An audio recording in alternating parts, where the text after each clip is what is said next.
Okay, आज आपण परत एकदा find the separate equations of lines ह्या टाईपचे एक एक्झाम्पल सॉल्व करणार आहोत. तर आपण प्रिव्हियस व्हिडिओमध्ये बघितलेले एक्झाम्पल्स आहेत. तर हे इथे आपण जसं सॉल्व केलं x² - y² + x + y = 0 ह्याचे सेपरेट इक्वेशन्स फाइंड आउट करण्यासाठी आपण काय केलं होतं, ह्या फर्स्ट दोन टर्म आपल्याला माहिती आहेत की ह्याच्यासाठी आपण दोन ब्रॅकेट्स लिहू शकतो x + y × x - y आणि पुढच्या ज्या दोन टर्म आहेत त्या ॲज इट इज लिहिलेत आणि मग नंतर आपण कॉमन काढले. सेकंड टाईपच्या एक्झाम्पलमध्ये आपण काय केलं होतं, ह्या एक्झाम्पलमध्ये this is the quadratic equation. हे आपण कुठल्या वेनी सॉल्व केलं होतं, by splitting the middle terms. Okay, so splitting the middle टर्म्सच्या वेनी आपण लास्ट इयर किंवा 10th जसं तुम्ही क्वाड्रॅटिक इक्वेशन्स सॉल्व केले होते त्यावेळी आपण हे सॉल्व करून दोन सेपरेट इक्वेशन्स फाइंड आउट केले होते. त्याच्यानंतर अजून पुढचा एक क्वेश्चन जर तुम्ही बघितला तर हा क्वेश्चन आहे, find the separate equation of lines represented by x² + 2xy - y² = 0. आता हा पण क्वाड्रॅटिक इक्वेशन आहे. तर ह्याच्यामध्ये जर तुम्ही bye splitting the middle term ह्या वेनी सॉल्व करायला गेलात तर थोडंसं तुम्हाला अवघड जाईल. कारण कसं, स्प्लिटिंग दी मिडल टर्म करताना आपण काय करतो, x² कोइफिशियंट × y² कोइफिशियंट म्हणजेच 1 × -1. म्हणजे आपल्याला असे दोन नंबर शोधायचे असतात की ज्याचा मल्टिप्लिकेशन -1 येईल आणि ज्यांची ॲडिशन ही +2 येईल. तर मग 1 × 1 हा 1 येतो, हे आपल्याला माहिती आहे. बट त्यांची ॲडिशन ही +2 आली पाहिजे. ओके, सो हे शोधणं थोडंसं कठीण जातं. सो त्याच्यासाठी अजून एक वे आहे ज्या वेनी तुम्ही हा एक्झाम्पल सॉल्व करू शकता. हे तुम्ही बाय सॉल्विंग क्वाड्रॅटिक इक्वेशन पण करू शकता, जसं तुम्ही रूट्स फाइंड आउट करत होतात क्वाड्रॅटिक इक्वेशनचे त्याच वेनी. बट इथे सॉल्व करताना आपल्याला काय करायचं आहे, ऑक्झिलरी इक्वेशनच्या वेनी सॉल्व करायचं आहे. तर मग स्टेप्स काय आहेत, तर फर्स्ट काय करायचं आहे, ह्या गिवन इक्वेशनचं करस्पॉन्डिंग ऑक्झिलरी इक्वेशन लिहायचं आहे फर्स्ट. सो हा आहे standard form of auxiliary equation, bm² + 2hm + a = 0. त्याच्यानंतर तुम्हाला m1 आणि m2 म्हणजेच त्याचे रूट्स फाइंड आउट करायचे आहेत. आणि मग हे रूट्स का फाइंड आउट करायचे आहेत, कारण आपल्याला माहिती आहे लाईन्सचं इक्वेशन्स आपण लिहू शकतो y = m1x, y = mx. म्हणजेच दोन लाईन्स असतील तर y = m1x and y = m2x. म्हणजेच काय की हे दोन सेपरेट इक्वेशन्स आपल्याला लिहिण्यासाठी m1 आणि m2ची गरज आहे, जे आपण इथं फाइंड आउट करणार आहेत. आणि हे फाइंड आउट करण्यासाठी आपल्याला ऑक्झिलरी इक्वेशनच्या फॉर्ममध्ये आपल्याला गिवन इक्वेशन लिहायला लागणार आहे.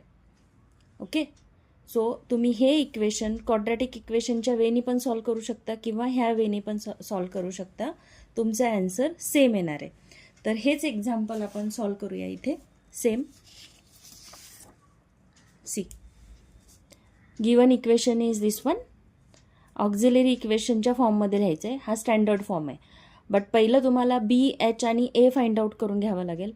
तर हा जो दिलेला इक्वेशन आहे हा कुठल्या फॉर्ममध्ये, तो आहे होमोजिनियस इक्वेशनच्या फॉर्ममध्ये. सो फर्स्ट काय करायचं आहे, हे इक्वेशन होमोजिनियस इक्वेशन बरोबर कम्पेअर करायचं आहे आणि मग ए, एच आणि बीच्या व्हॅल्यू कम्पेअर करून लिहून घ्यायच्या. ओके, सो ह्याच्यामध्ये ए 1 आहे, एच 1 आहे आणि बी -1 आहे. आणि मग ह्या ए, एच आणि बीच्या व्हॅल्यूज ऑक्झिलरी इक्वेशनमध्ये पुट करायच्यात. सो देअरफॉर ऑक्झिलरी इक्वेशन काय बनेल मग, bm², b is -1, so it is -m² + 2hm, h आपला 1 आहे, so it will be 2m plus a काय आहे 1 = 0. हे झालं आपलं auxiliary equation of the given combined equation. आता नेक्स्ट स्टेप आपल्याला काय करायची आहे, find out m1 and m2. So m1 आणि m2चे फॉर्म्युले तुम्हाला माहिती आहेत काय आहे ते. सो m1 आणि m2चा फॉर्म्युला आहे m1 = -h +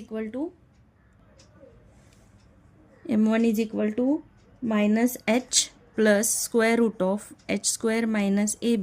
- ab/b आणि सिमिलर वे M2चा फॉर्म्युला आहे M2 is equal to minus h, instead of plus इथे फक्त मायनस लिहायचं आहे, square root of h square minus a b upon B.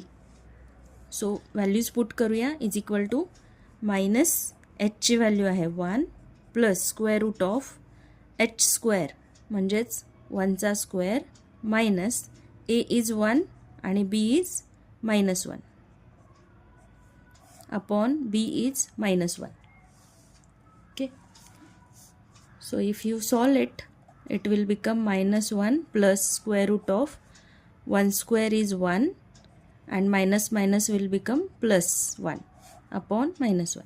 So it will be minus 1 plus square root of 2 upon minus 1.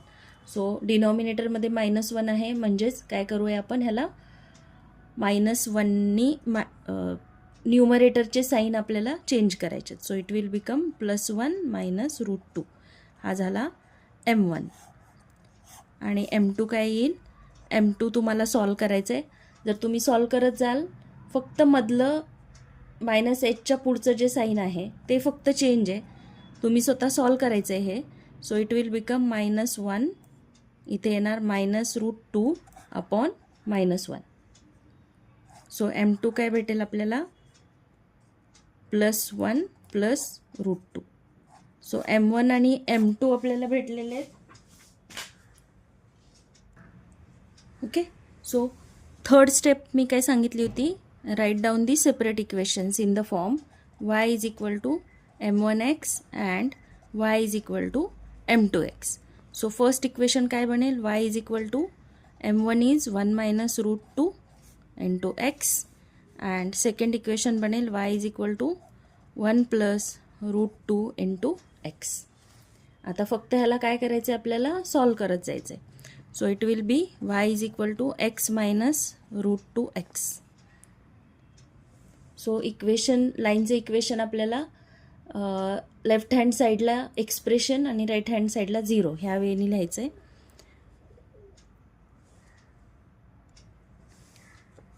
हे करायची गरज नाही आहे. ही एक्सची term आहे आणि ही वायची टर्म आहे, ह्या दोघांना फक्त एका साईडला घेऊन जा.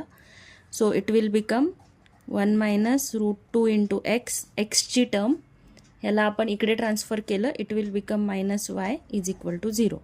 हे झालं फर्स्ट इक्वेशन. आणि सेकंड इक्वेशनमध्ये परत एक्सची टर्म मी ॲज इट इज लिहिते आहे 1 प्लस रूट 2 इंटू एक्स. वायला आपण इकडे ट्रान्सफर करूया, so it will become minus y राहिलं is equal to 0. So these are the required separate equations of lines. So ह्या टाईपचं इक्वेशन किंवा जर तुम्हाला कॉम्प्लिकेटेड वाटत असेल मिडल टर्म स्प्लिट करून, तर तुम्हाला सॉल्व करताना ह्या स्टेप्स लक्षात ठेवायच्या आहेत. Okay, thank you.